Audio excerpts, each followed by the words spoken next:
que ça fonctionne. C'est ça. Merci beaucoup pour votre temps et votre présence également. Donc, moi, c'est Lina et je travaille à l'ESMENA. Donc, c'est the European Institute for Studies on the Middle East and North Africa. On crée les dossiers de l'ESMENA. Donc, on aimerait mettre en avant la situation de chaque espace. Ouais. Arabe, turc, kurde, iranien, perse et israélien. Au lendemain des événements du 7 octobre 2023 et on l'a remarqué, la dynamique du Moyen-Orient a totalement changé. Et on a reçu énormément de questions et c'est vrai que même dans mon entourage, on me pose aussi des questions sur la situation.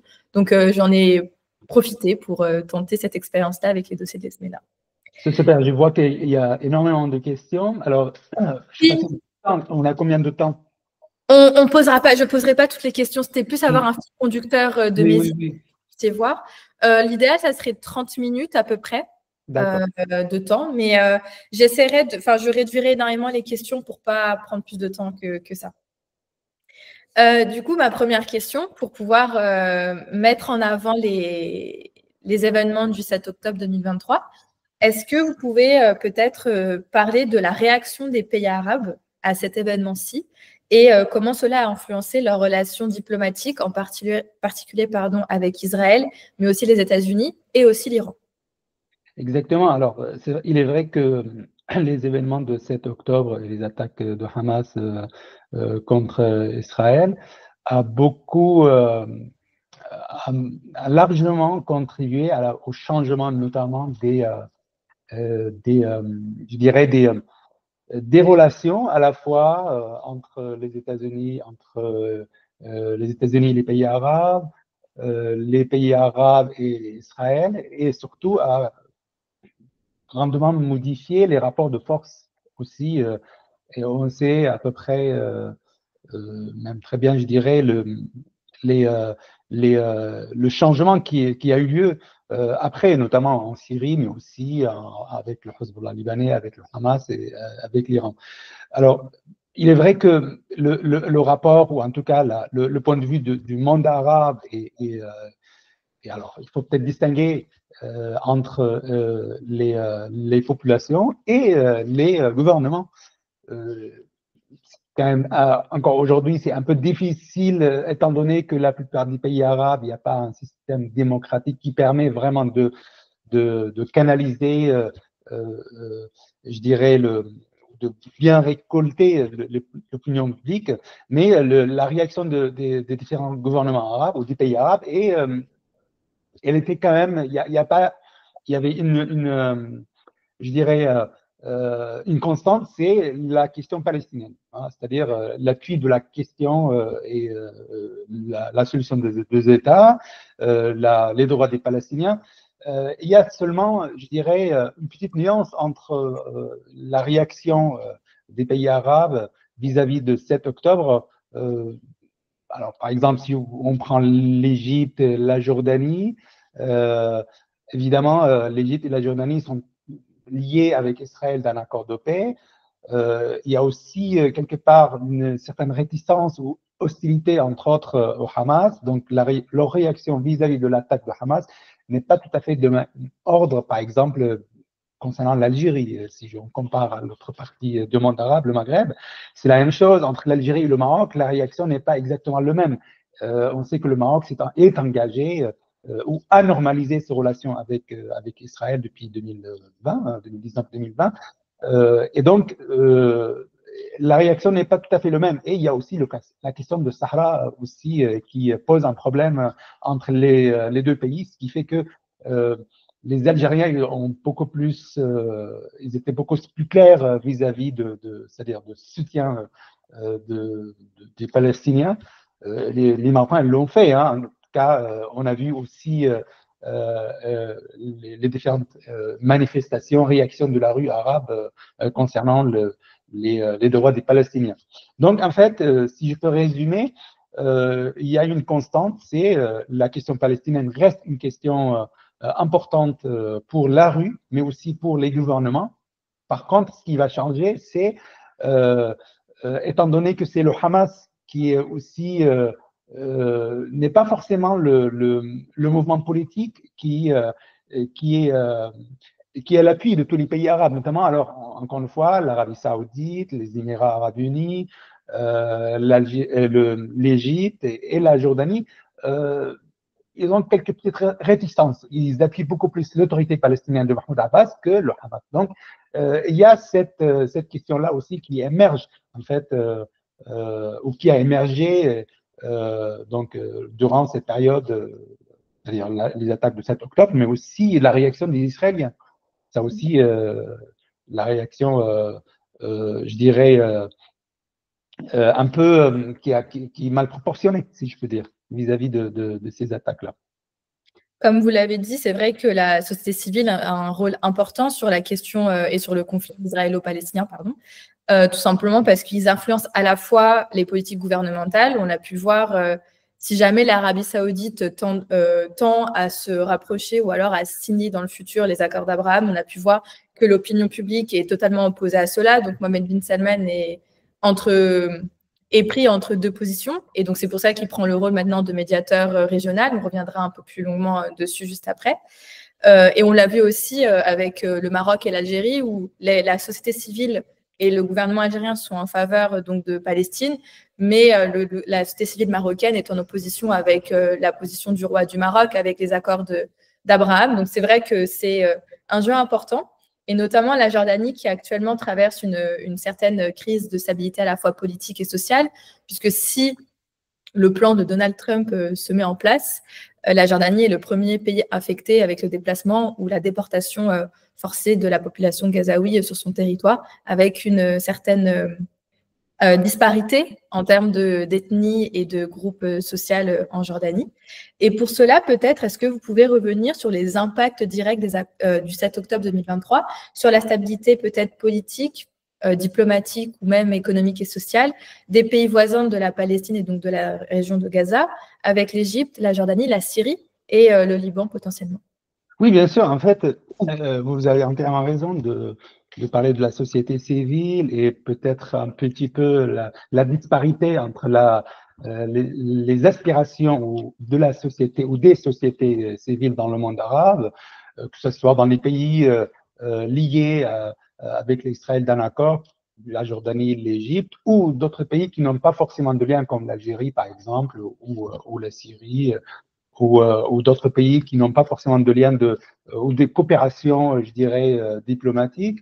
La société civile est importante et on l'a vu, vous l'avez bien rappelé, le positionnement de l'Arabie saoudite qui, à la base, les accords d'Abraham devraient inclure l'Arabie saoudite, mais cette attaque, ou en tout cas les événements de 7 octobre et les conséquences qui ont suivi, ont retardé un petit peu cette marche vers la normalisation, si je peux dire, entre les pays arabes et notamment l'Arabie saoudite. Et l'Arabie saoudite, c'est un pays important sur le plan économique, sur le plan diplomatique, mais aussi sur le plan militaire aujourd'hui, si je peux dire.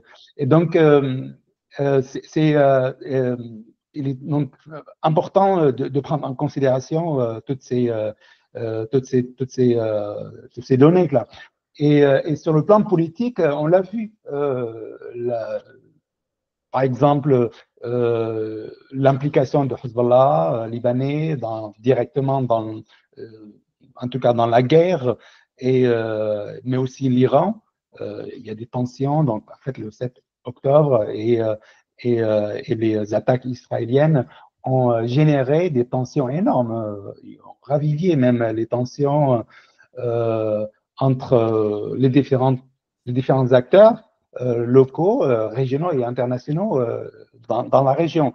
Et les conséquences, on les a vues. Hein, l'affaiblissement de Hezbollah libanais, ce qui se reflète également sur le rapport, je dirais, sur les tensions au Liban. Par exemple, si je prends le Liban, il y a eu des tensions entre les différentes fractions libanaises, les communautés également, parce qu'on sait très bien que le Liban est un pays qui est fondé sur une confessionnalisation politique entre sunnites, chiites et chrétiens, et que le fait que Hezbollah libanais soit soutenu par l'Iran et qui soit impliqué directement dans ces guerres avec le soutien de l'Iran, donc ça ça ravivait quelque part les tensions. Hein, et les conséquences, évidemment, de ces événements-là, c'était l'affaiblissement de la Libanais, l'affaiblissement de l'Iran, la chute de Bachar al-Assad. Également, ça fait partie, sans pour autant nier, encore une fois, le rôle des acteurs locaux. Alors, c'est vrai que les Israéliens ont essayé de dire la chute de Bachar al-Assad, c'est les conséquences directes des opérations israéliennes, l'affaiblissement de Hezbollah. Ça a joué, mais il ne faut pas non plus négliger les acteurs locaux syriens qui ont aussi travaillé depuis des années sur un plan pour attaquer le régime de Bachar al-Assad, qui est affaibli. Quelque part, le contexte régional, le contexte international a certainement largement contribué à la chute de Bachar al-Assad, mais il faut pas négliger le rôle des acteurs locaux. Et donc, les conséquences, ils sont majeures parce qu'on a un changement, je dirais, total des rapports de force. Encore une fois, le problème, c'est que au Moyen-Orient, le rapport de force, il change sans cesse. Hein. On peut dire aujourd'hui que les Iraniens ont perdu, le Hezbollah a perdu, le Hamas aussi. Il faut rester prudent. Certes, ils ont été largement affaiblis. On verra la suite. On l'a vu, si on regarde un peu le Moyen-Orient dans le temps long, on va bien voir que les alliances et les rapports de force changent sans cesse, avec des conséquences sur le plan politique, sur le plan économique, avec des impacts aussi sur les relations diplomatiques, mais aussi sur les rapports de force internes dans chaque pays, que ce soit au Liban, que ce soit en Syrie, que ce soit en Jordanie. Vous l'avez rappelé, par exemple, pour la Jordanie, la majorité de la population jordanienne est d'origine palestinienne. Et donc, le plan proposé par Trump, c'est un plan, en fait, alors on peut en discuter plus tard, si vous voulez, après, mais c'est vrai que ce plan-là est vu comme une menace, quelque part, à la fois pour les régimes en place, que ce soit en Jordanie ou en Égypte, mais aussi ça peut créer des tensions internes, mais surtout, ça gomme les droits des Palestiniens. Et ça aussi, c'est important. Et ça, il y a eu hier, par exemple, vous le savez, la Ligue, le sommet de la Ligue arabe exceptionnel, ou extraordinaire, si je peux dire, qui était axé sur la question justement palestinienne, pour trouver une solution, pour trouver une alternative à la proposition de Trump, le plan de l'Égypte. Donc, le but ou l'objectif des Égyptiens, des Jordaniens, c'est aussi de ne pas ou de trouver une solution à la question de Gaza qui éviterait, si je peux dire, des conséquences directes sur le plan intérieur, que ce soit en Jordanie ou en Égypte. Oui, totalement, et on en reviendra puisque le Hamas avait aussi appelé durant le sommet de la Ligue arabe à ne pas accepter certaines solutions proposées par Israël ou qui pourraient mettre un terme, si je peux me permettre de dire ça, au mouvement du Hamas. On en reviendra juste après assez longuement parce que l'Égypte joue un rôle maintenant aussi capital puisque c'est l'un des pays aussi impactés directement par la situation à Gaza. Et si les plans de Donald Trump fonctionnent ou fonctionneraient, la Cisjordanie aussi serait amplement impactée par cela. Mais avant toute chose, la Syrie est un pays qui a surpris, si je peux me permettre d'employer ce terme, la communauté internationale, avec la chute du régime de la famille Assad, donc de Bachar al-Assad et du parti Baas. Comme on le sait, le parti Baas est arrivé au pouvoir à la suite d'un coup d'État de Hafez al-Assad en 71. Et depuis, c'est la famille Assad qui a dirigé d'un bras de fer le pays jusqu'en 2024, le 8 décembre 2024. Est-ce que vous pouvez peut-être revenir, vous avez déjà commencé à mettre ça en avant, quels ont été les facteurs qui ont permis la chute du régime de Bachar el-Assad? Certains parlent de la faiblesse du pouvoir militaire, d'autres parlent d'une économie informelle qui a détruit le pays, notamment avec la guerre civile de 2011 qui a plongé le pays dans une catastrophe monumentale. Est-ce que vous pouvez peut-être revenir dessus parce que tout le monde met l'accent sur le mouvement de Ahmed al-Shara, connu Abu Mohamed al-Jolani, avec ce qu'il a pu faire à Idlib. Donc, est-ce que vous pouvez peut-être apporter plus de points d'éclaircissement sur le sujet? Oui, alors vous avez entièrement raison de rappeler que la chute de Bachar al-Assad, c'était une surprise. En fait, c'était une surprise aussi, y compris pour le HTS ou le Hayat al-Tahrir al-Sham qui a commencé l'offensive qui a commencé l'offensive en fait pour voilà à la base c'était voilà fin décembre à la base c'était pour vraiment reprendre Alep dans les meilleurs des cas. C'était leur but et ils l'ont dit eux-mêmes, hein, ils l'ont déclaré que eux-mêmes ils étaient surpris de la rapidité de l'affaiblissement quelque part militaire de régime Assad et de ses soldats. Donc c'est une surprise pour tout le monde, hein. C'est une surprise pour la communauté internationale, pour les puissances régionales, pour les acteurs locaux. Mais en fait, en réalité, si on regarde à peu près alors aujourd'hui, on peut le dire, c'est facile, mais si on regarde quand même les différents facteurs qui ont contribué ou entraîné cette chute rapide, on peut le comprendre aujourd'hui. Encore une fois, je dis c'est facile parce que voilà, aujourd'hui, on fait ça avec un peu de recul. À mon sens, il y avait plusieurs facteurs, hein, c'est multifactoriel, il y a plusieurs facteurs, il y a des facteurs internes et des facteurs externes. Les facteurs internes, c'est évidemment, alors la Syrie, pendant 13 ans, 14 ans presque, je dirais, il y avait une guerre civile qui a épuisé à la fois le régime, mais aussi les puissances qui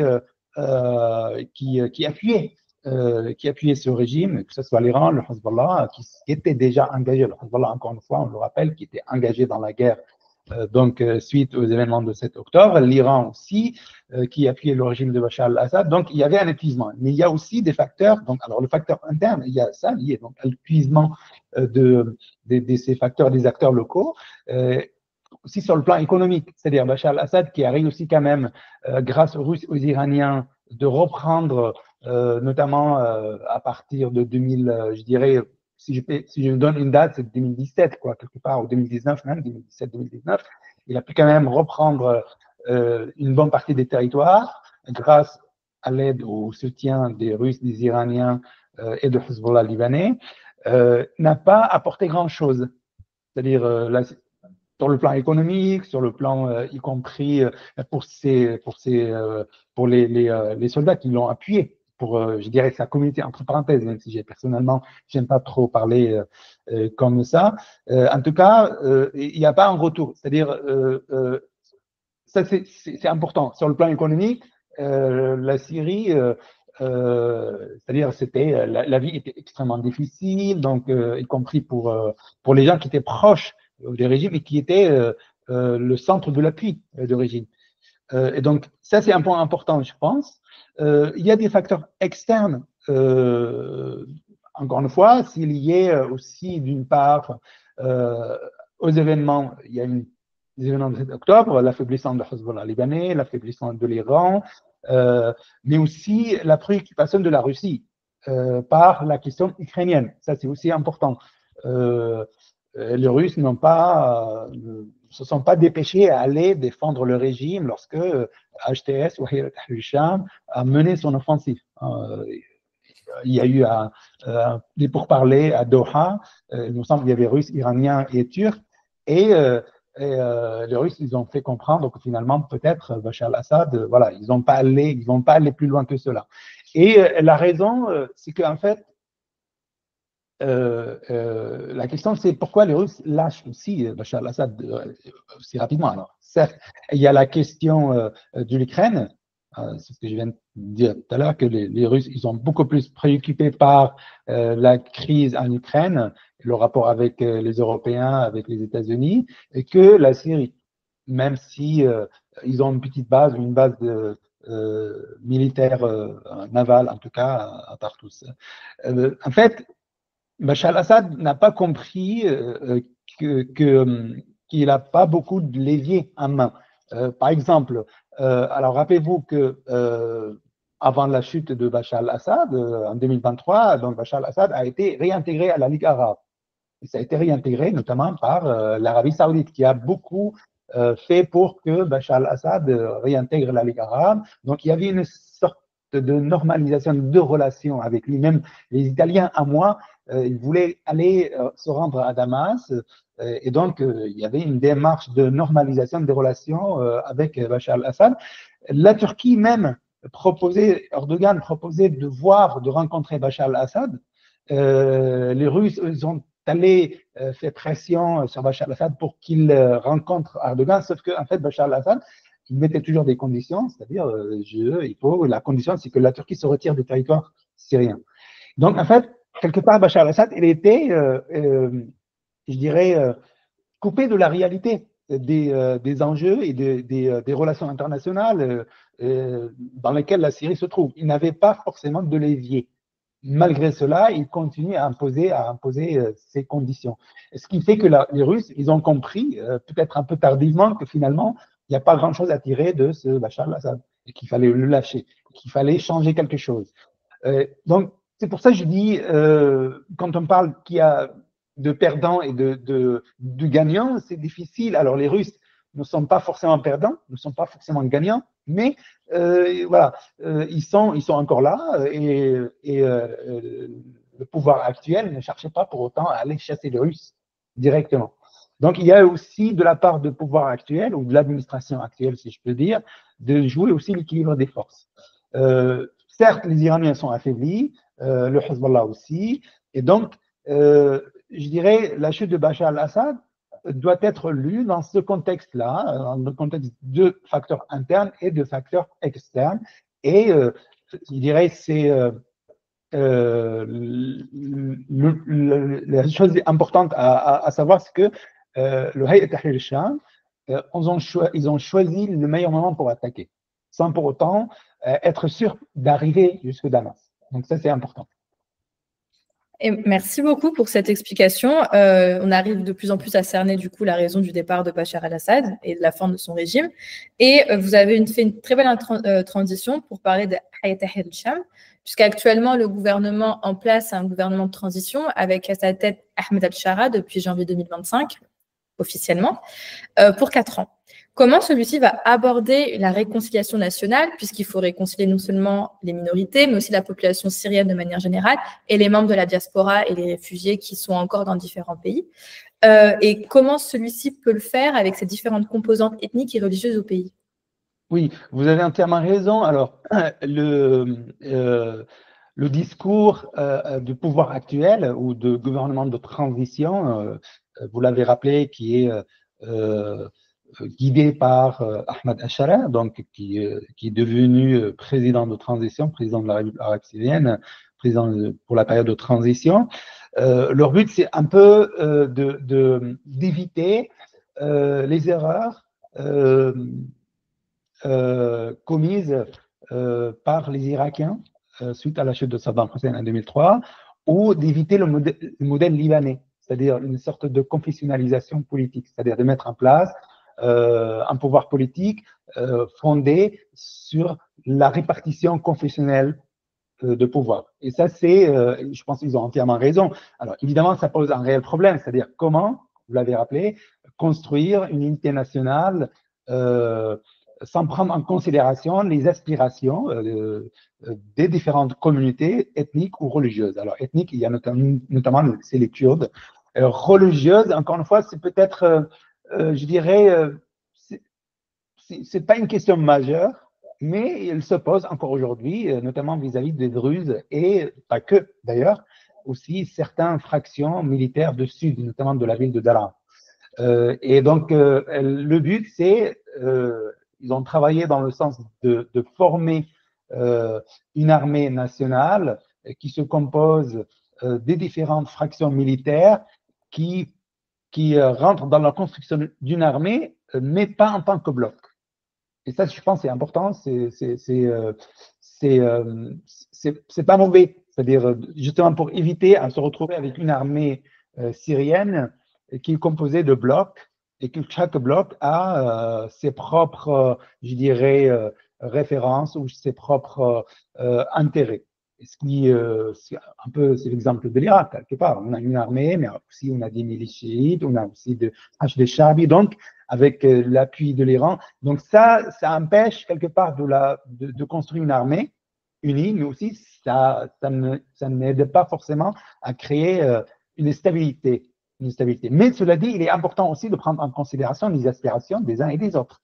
Et donc, quelle est leur stratégie? Leur stratégie aujourd'hui, c'était d'abord de désarmer.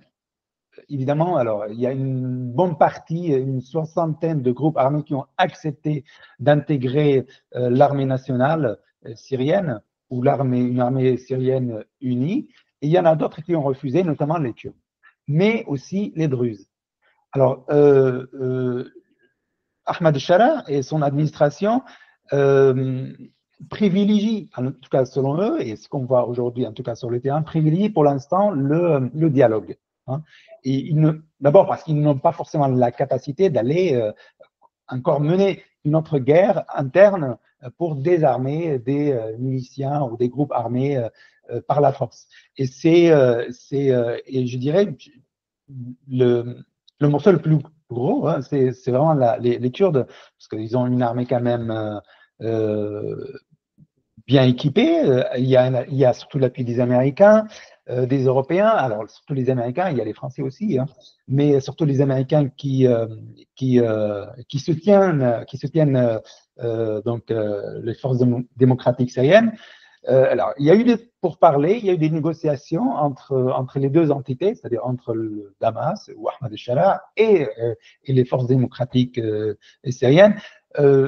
Pour l'instant, ça bloque sur comment intégrer, c'est-à-dire les forces démocratiques syriennes. Alors, ils ont aussi compris qu'il y a un changement de rapport de force. La chute de Bachar al-Assad, la Turquie, elle est beaucoup plus en force aujourd'hui qu'avant la chute de Bachar al-Assad. Et donc, les Américains aussi, le changement de l'administration, on a Trump aussi, alors on ne sait pas trop encore, mais grosso modo, Trump n'est pas forcément intéressé par la Syrie, mais il n'a pas non plus envie de voir des anciens de Daesh émerger. Donc, le souci pour les Américains, c'est empêcher la réémergence des terroristes de Daesh. Donc ça, c'est important, c'est la raison pour laquelle les Américains, ils sont encore là, ils sont présents avec 2000 soldats, il y a des bases, et donc ils coopèrent avec les Kurdes, avec les forces démocratiques syriennes. Mais en même temps, ils font pression pour que les forces démocratiques syriennes réintègrent cette entité, c'est-à-dire ce pouvoir actuel qui est présidé par Ahmad al-Shara. Le problème est quand même pas facile à résoudre parce que les Kurdes, en tout cas les forces démocratiques kurdes, veulent rentrer dans l'armée, intégrer l'armée syrienne. Ils ne sont pas pour se séparer. Hein. Alors, ils ont un projet, c'est une sorte de fédéralisme, administration locale poussée, ou fédéralisme, ou je dirais non, pardon, c'était le mot qu'ils utilisaient exactement, c'était une sorte de nos centralisations politiques. C'est entre fédéralisme et nos centralisations administratives. Donc, le pouvoir actuel n'est pas opposé à mettre en place un système administratif pas centralisé, mais par contre, les Kurdes imposent à ce qu'ils intègrent l'armée en tant que bloc. Et ça, c'est aujourd'hui, en tout cas, le point de vue de pouvoir actuel est opposé. Il s'oppose à ce que les Kurdes intègrent l'armée en tant que bloc. Et il y a aussi les Turcs qui ne sont pas forcément aussi enthousiastes à ce que les Kurdes entrent ou intègrent l'armée en tant que bloc.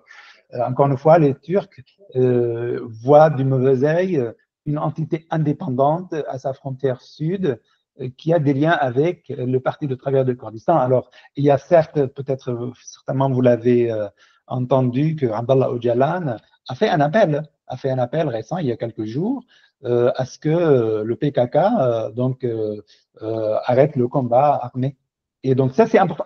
Tout ça, en fait, c'est encore difficile aujourd'hui de se projeter dans une région où il y a une accélération des événements. Mais si je peux résumer tout ça, le pouvoir actuel cherche à intégrer les différentes communautés sans pour autant mettre en place un système politique fondé sur une confessionnalisation politique ou ethnique. Donc, après, on va voir si il va y arriver, parce qu'en fait, le pouvoir actuel se trouve face à des défis énormes, défis internes liés à l'économie, aux services, différents services, à la construction, dans un contexte où encore les sanctions européennes et américaines sont encore en place, même s'il y a eu des exceptions ou quelques allégeances sur ces sanctions-là. Merci beaucoup pour ce retour et ça me permet aussi de résumer encore quatre dernières questions à vous poser. On va, avant de quitter la Syrie, il y a aussi une question qui est très importante pour la Syrie, c'est les cellules de Daesh encore présentes. On le sait, Hayat Tahrir al-Sham est né d'une histoire assez complexe avec Ahmed al-Shara, puisqu'il y a eu Jabhat al-Nusra, puis ensuite Ahmed al-Shara était sous Daesh, puis ensuite et avant sous Al-Qaïda. Donc il a quand même un parcours assez atypique pour un président actuel. On sait très bien qu'il y a certaines personnes au sein de Hayat Tahrir al-Sham qui ont grandi dans la violence et qui ont du mal encore à s'adapter à ce système de mettre en place un gouvernement de transition. On a pas mal de cellules aussi en Syrie, notamment au Rojava, et un peu et pas trop loin non plus dans une autre région, je n'ai plus le nom en tête. Je crois que c'est Idlib, si je ne me trompe pas, où il y a encore des cellules conséquentes de Daesh. Donc, comment faire pour, et comment Ahmed al-Shara pourrait faire pour calmer ces envies potentielles de violence et d'idées de califat en Syrie? Oui, en fait, c'est un défi, c'est un défi majeur justement pour le pouvoir actuel. C'est comment faire pour empêcher la réémergence ou la réapparition, si je peux dire, des gens qui sont encore radicalisés sur ce point-là. Alors, on sait que le passage de Jabhat al-Nusra à Hayat Tahrir al-Sham, aujourd'hui officiellement qui est dissoute, mais en tout cas, ce passage de Jabhat al-Nusra à Hayat Tahrir al-Sham est quand même, je dirais, il faut le voir, il faut le lire aussi dans un contexte de rivalité aussi entre les différentes fractions qui existaient dans la région de Idlib. C'est-à-dire, il y avait aussi des rivalités. Alors, en fait, Ahmad al-Shara a réussi quelque part, si je peux dire, dans l'objectif justement de se donner une certaine légitimité sur le territoire dans lequel il se trouvait, dans la région de Idlib, d'intégrer d'autres fractions islamistes, certes, mais qui n'ont pas un discours djihadiste internationaliste comme c'est le cas de, par exemple, Daesh ou Al-Qaïda, par exemple. Donc, je pense que le fait d'intégrer, comme Ahrar al-Sham, par exemple, qui se trouvait dans la région au nord de la Syrie, qui se rapproche plus de frères musulmans que de Al-Qaïda, et donc, il a fallu, justement, pour pouvoir imposer un certain contrôle sur ce territoire-là, quelque part, je dirais, moi j'appelle ça, alors il y a un collègue qui a parlé de la déradicalisation de Hayat Tahrir al-Sham, c'est Eni, Patrick Eni, et moi je pense qu'il y avait une volonté de la part de ces différentes fractions militaires, notamment ici, si on parle de Hayat Tahrir al-Sham, une volonté de s'autonomiser par rapport notamment à d'autres, à la maison de mère, si je peux dire, à Al-Qaïda, parce qu'il est il s'inscrit dans une perspective nationale, et donc pour justement se donner une légitimité dans le territoire ou dans la région où il se trouvait, il fallait absolument qu'il se détache quelque part de ce discours djihadiste internationaliste, et raison pour laquelle il se retrouvait aussi en train de combattre justement des anciens alliés, notamment c'était le groupe de Horas al-Din. Horas al-Din, c'est le groupe qui se séparait justement de Hayat Tahrir al-Sham parce qu'il y avait justement un désaccord sur ce plan-là, sur le fait que Ahmad al-Shara un peu renie ou se sépare d'Al-Qaïda, de Daesh avant et puis d'Al-Qaïda après. Et donc, je pense que c'est un défi majeur pour le pouvoir actuel. Et d'autant, il est important parce que si, je dirais, il ne réussit pas dans cette transition politique, on pourra lui rapprocher, en tout cas, les anciens ou ceux qui sont encore rattachés ou qui sont encore nostalgiques ou qui sont encore dans les idées de djihad international, de dire, bah, regardez, vous avez accepté le politique, vous avez accepté de coopérer avec les différentes composantes ethniques ou confessionnelles, mais vous n'avez pas réussi. Pour ça, c'est un défi très, c'est-à-dire c'est important. C'est-à-dire, il faut absolument qu'ils réussissent justement pour couper la route à des personnes qui seraient mécontentes de la gestion actuelle de et il y en a eu, qui ont été récemment emprisonnés par Ahmed El-Sharaa, des gens qui pensaient qu'il faut revenir au djihad et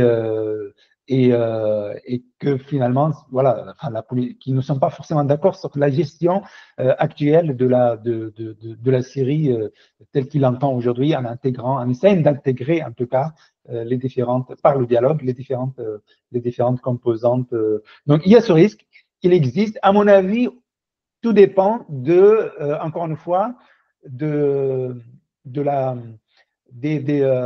rôle que les acteurs régionaux et internationaux jouent dans la stabilité de la région. Parce qu'il y a quand même une volonté de la communauté internationale, des acteurs régionaux et internationaux, les Américains, les Turcs, les Russes, les Irakiens également, les Jordaniens et les Saoudiens aussi, de stabiliser la région. Alors, rappelez-vous, avant la chute, il y avait par exemple la question de drogue, de Captagon, qui était c'était un trafic.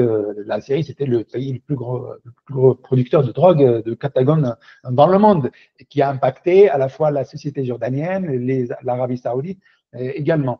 Et donc, il y avait, alors on parle aussi de la question des réfugiés, que ce soit pour la Jordanie ou pour la Turquie. Donc, il y a plein de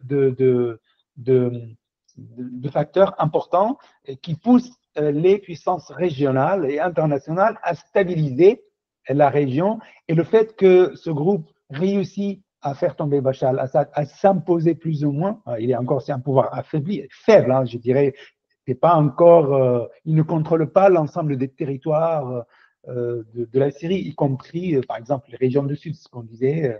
Rappelez-vous, il y a quelques jours, Benjamin Netanyahu a déclaré qu'il empêcherait, en tout cas, qu'il se présenterait comme le protecteur des Druzes. Donc, là aussi, c'est un jeu dangereux de la part des Israéliens qui pourrait menacer à long terme la stabilité de la Syrie et donc la stabilité régionale. Or que la communauté internationale, les puissances régionales et internationales vont dans le sens plutôt de stabiliser la région et de voir avec ce pouvoir actuel qu'est-ce qu'il pourra faire, qu'est-ce qu'il pourra offrir. La raison pour laquelle il y a eu des dynamiques, je dirais, diplomatiques depuis la chute de Bachar al-Assad pour voir qu'est-ce que ce pouvoir actuel ou qu'est-ce que ce Hayat Tahrir al-Sham ou qu'est-ce que Ahmed El-Sharaa pourra faire.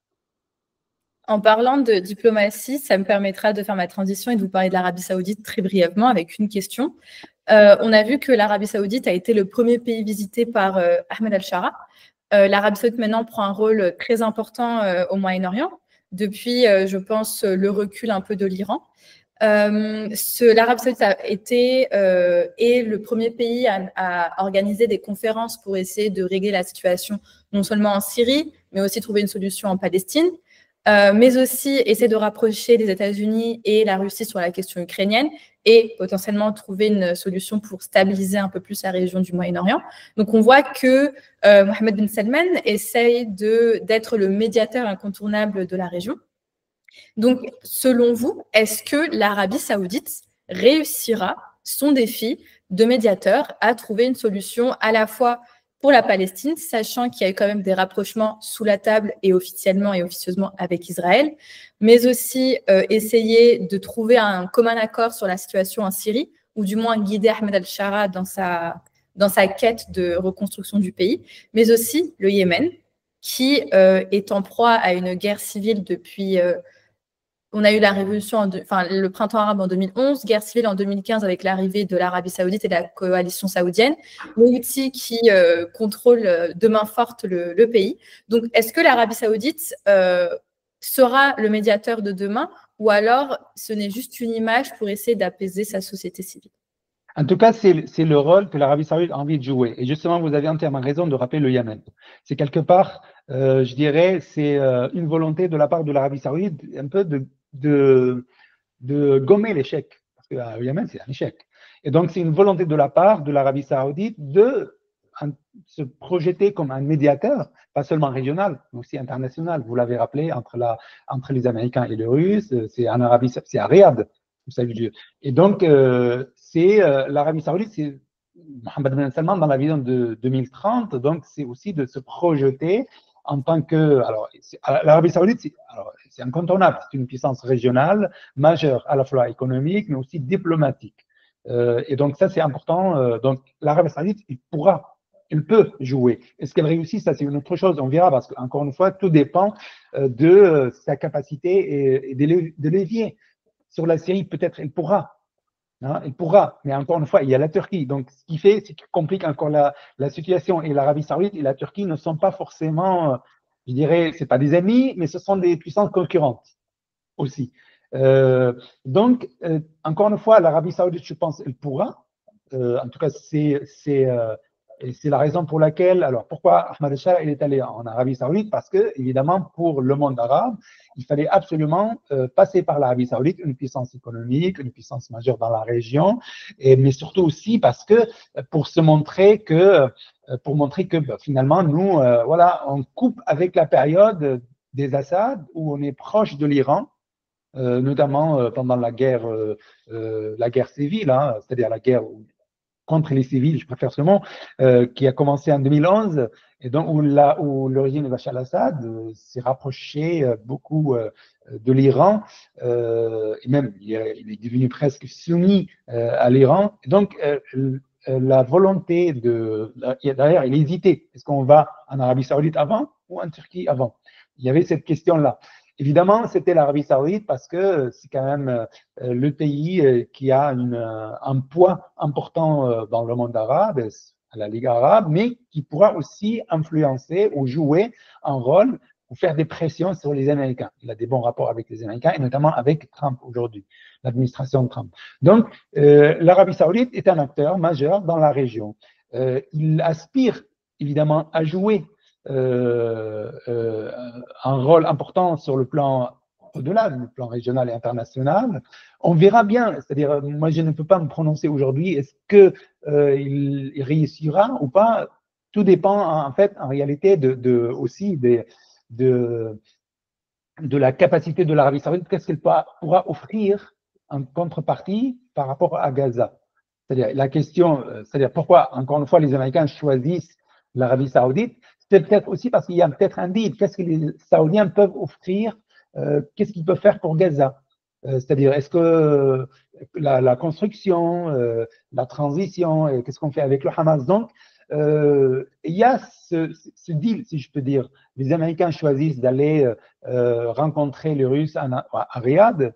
C'est tout simplement parce que peut-être les Américains attendent quelque chose de l'Arabie saoudite, de faire pression, de contribuer financièrement. Donc, on ne sait pas trop encore. Alors, il y a eu le plan de l'Égypte hier sur la construction de Gaza, mais aussi sur la période. C'est pas encore très clair, mais en tout cas, ce plan, quelque part, qui préconisait quelque part, en fait, le rattachement de Gaza à l'autorité nationale palestinienne, ce qu'ils veulent quelque part les Américains. Les Israéliens ont refusé ça. Et encore, on va voir comment les Américains peuvent exercer pression sur les Israéliens.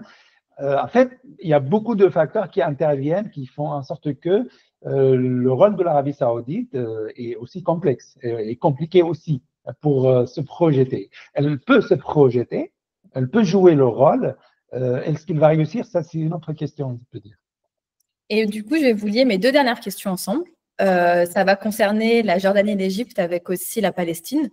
Donc, la Palestine est un territoire qui, actuellement, depuis 1948, vit énormément de haut et de bas. Ça fait plus de 70 ans que la Palestine se trouve dans les Palestiniens se trouvent principalement à Gaza, dans une prison à ciel ouvert, avec différents épisodes, notamment les Nakba, les Intifadas, et actuellement, le 7 octobre 2023, causés par le Hamas. Est-ce que les différents rapprochements et les différentes tentatives, notamment avec la Ligue arabe, hier, Abdel Fattah el-Sisi avait proposé, en lien avec les pays du monde arabe, une solution à 2 États. Une solution qui est aussi un peu partagée au sein de différentes communautés. Et une partie de la société civile israélienne est en faveur d'une solution à 2 États pour mettre un terme à ce conflit qui dure et qui est interminable. On a pu voir que les États-Unis, même si Donald Trump a eu des discours très houleux dès son arrivée au pouvoir, notamment le 4 ou 5 février, en présence de Benjamin Netanyahou pour une création d'une French Riviera, avec la déportation des Gazaouis directement en Jordanie ou en Égypte, ce qui constitue une violation de la Convention de Genève, particulièrement sur les crimes de guerre. De même, on a la Jordanie et l'Égypte qui s'opposent fondamentalement à ce déplacement ou cette déportation. Donc, ils essaient de trouver une solution et de frapper aux portes des pays arabes pour que tout le monde s'unisse au moins une fois sur la question israélo-palestinienne, pour à la fois permettre aux Israéliens de vivre en paix, comme pour les Palestiniens aussi de vivre en paix. Et la seule solution qui semble adéquate est actuellement la solution à 2 États. Est-ce que vous pensez que les États-Unis, tout d'abord, donc Donald Trump principalement, a tenté de jouer ce coup de grâce, ce mauvais coup de grâce, pour forcer les pays arabes à s'unir et trouver une solution rapidement et un tout petit peu se délier de la question israélo-palestinienne, ou alors c'est tout simplement un autre, comment dire, mauvais pas de Donald Trump rajouté à sa longue liste de personnes scandaleuses et assez importantes. Est-ce que vous pensez du coup, et qu'en est-il du coup des Palestiniens? Comment les Palestiniens ressentent cette sensation-là? Surtout qu'on a le Hamas qui s'oppose fermement à certaines idées d'Israël. Israël s'oppose à certaines idées de la construction à 2 États, donc on est encore sur un point mort. Le cessez-le-feu est de plus en plus brisé et de plus en plus affaibli parce que le Hamas ne veut pas répondre aux conditions d'Israël et Israël ne veut pas répondre aux conditions imposées par le Hamas et le monde arabe.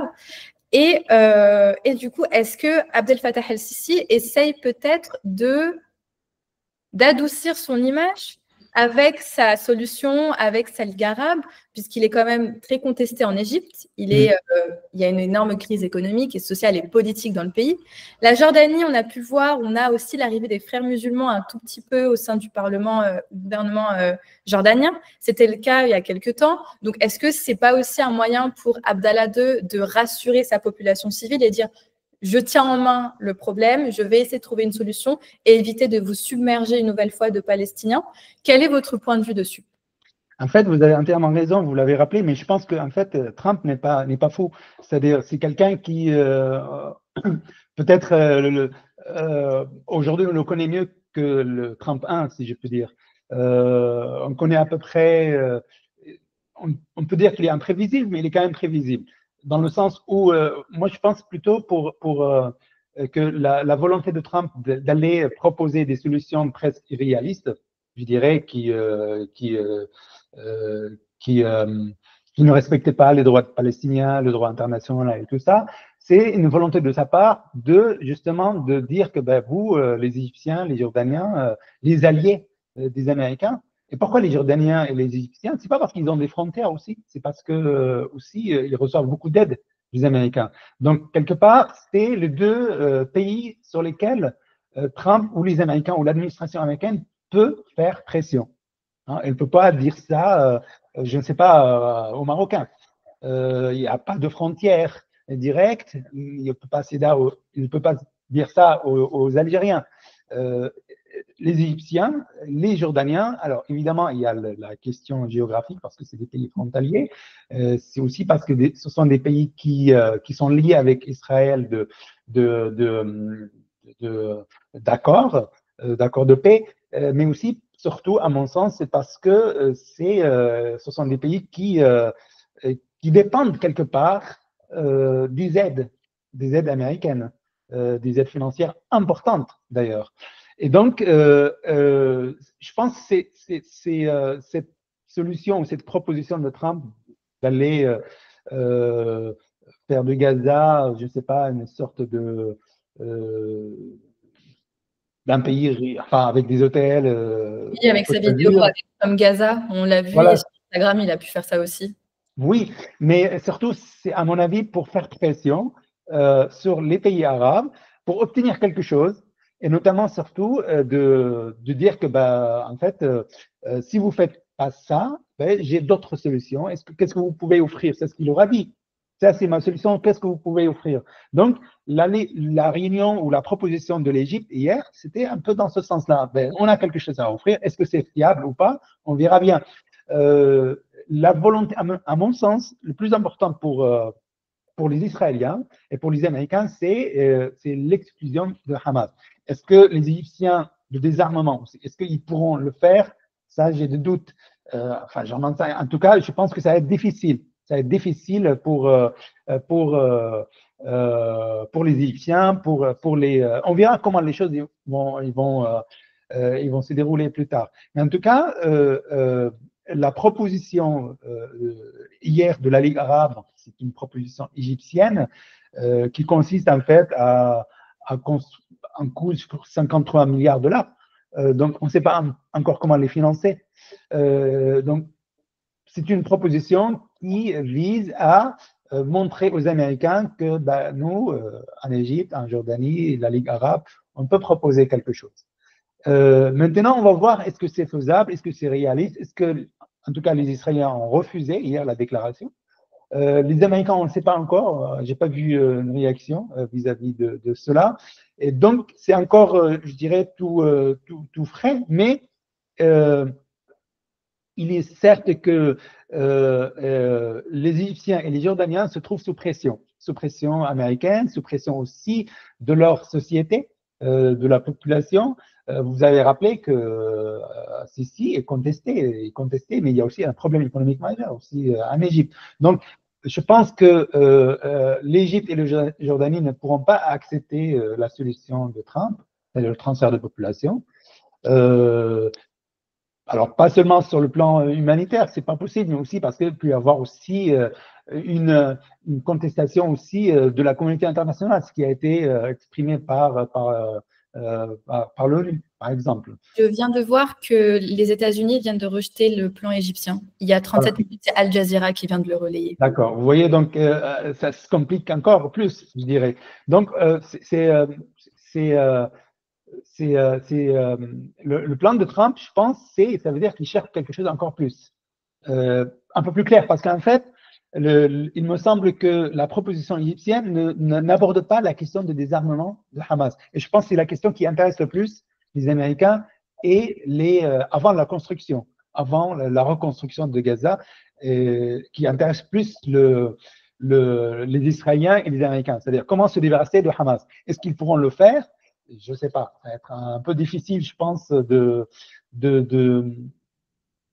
faire sans, à moins que le Hamas, encore une fois, accepte de travailler avec les Égyptiens et les Jordaniens pour trouver une solution, accepte de ne pas, ou de laisser Gaza à l'autorité palestinienne. Et encore une fois, l'autorité palestinienne aussi, elle est contestée.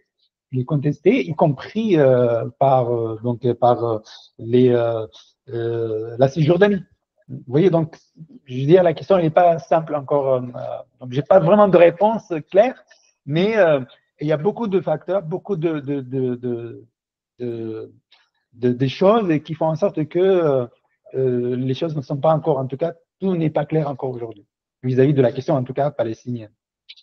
Merci beaucoup pour vos réponses. Ça nous permet d'avoir un meilleur éclairage sur la situation au Moyen-Orient de manière générale. Comme vous l'avez dit, ça va être compliqué maintenant de trouver un commun accord sur la fin de la guerre, comme certains le diraient. D'autres génocides aussi apporteraient ce terme-là. Donc, il faudrait voir dans les prochaines semaines comment Israël, les États-Unis et les pays du monde arabe pourraient répondre à cette question-là, sachant, comme vous l'avez dit, le Hamas a été créé lors d'une intifada et avec pour objectif de détruire Israël. C'est l'une des raisons pour laquelle le Hamas a été formé. Malheureusement, c'est la population palestinienne et israélienne qui en pâtissent et qui subissent maintenant les désaccords entre le Hamas et Israël. Et comme d'autres chercheurs le disent, et je suis assez du même point de vue, l'harmonie ou la paix, ou du moins la stabilité au Moyen-Orient passera par une résolution du conflit israélo-palestinien. C'est sûr, oui, effectivement. Mais moi, j'ai lu qu'il y avait un sondage, je pense, en Israël, parce qu'en fait, il y a un rejet total de la solution de 2 États. Oui, il y en a, oui, il y a une partie, il y a un rejet, il y a une partie qui rejette complètement. On a la génération qui demande un terme à ce conflit. Et la solution à 2 États est encore compliquée à adopter en Israël principalement, puisqu'il y a une idée aussi ils ont été choisis par Dieu, c'est un aspect religieux qui mettent en avant que c'est leur terre promise. Donc c'est assez compliqué maintenant de trouver un accord avec Israël sur une solution à 2 États. Mais la société civile jeune demande un terme complet de ce conflit. Donc on a une lueur d'espoir pour au moins la fin de ce qui se passe, des atrocités qui se passent à Gaza, et la libération des otages israéliens et aussi palestiniens. Il y a une société civile importante en Israël qui va pour la paix, qui a été infectée évidemment par les événements de 7 octobre. Il y a des historiens, vous connaissez les nouveaux historiens israéliens qui travaillent un peu sur ces questions-là. Et donc, je pense qu'il est important aussi de dire que le gouvernement actuel d'Israël, Benjamin Netanyahu, n'est pas forcément aussi… c'est-à-dire, c'est un gouvernement qui est en crise, hein, Netanyahu, et il y a une crise interne, et donc c'est une fuite vers un avant, quelque part, et qui ne servait pas pour autant les intérêts à la fois des Israéliens et des Palestiniens, c'est-à-dire la solution de 2 États, et je pense que ça peut être… c'est important de ne pas… personnellement, je suis pour un seul État. Ça, c'est mon propre point de vue. Je pense que c'est quand même peut-être… je ne sais pas si c'est plus simple à faire, mais en tout cas, je pense que ça permet d'intégrer un peu, comme en Afrique du Sud, c'est construire quelque chose ensemble. Est-ce que c'est accepté par les uns et les autres? Ça, c'est autre chose. Mais en tout cas, malheureusement, aujourd'hui, la solution à 2 États, on a l'impression qu'elle s'éloigne, cette solution-là, de plus en plus, et c'est dommage. Oui, merci beaucoup pour votre retour. Merci. Merci. Bonne journée. Bonne journée, merci. Mais de rien. Au revoir. Au revoir.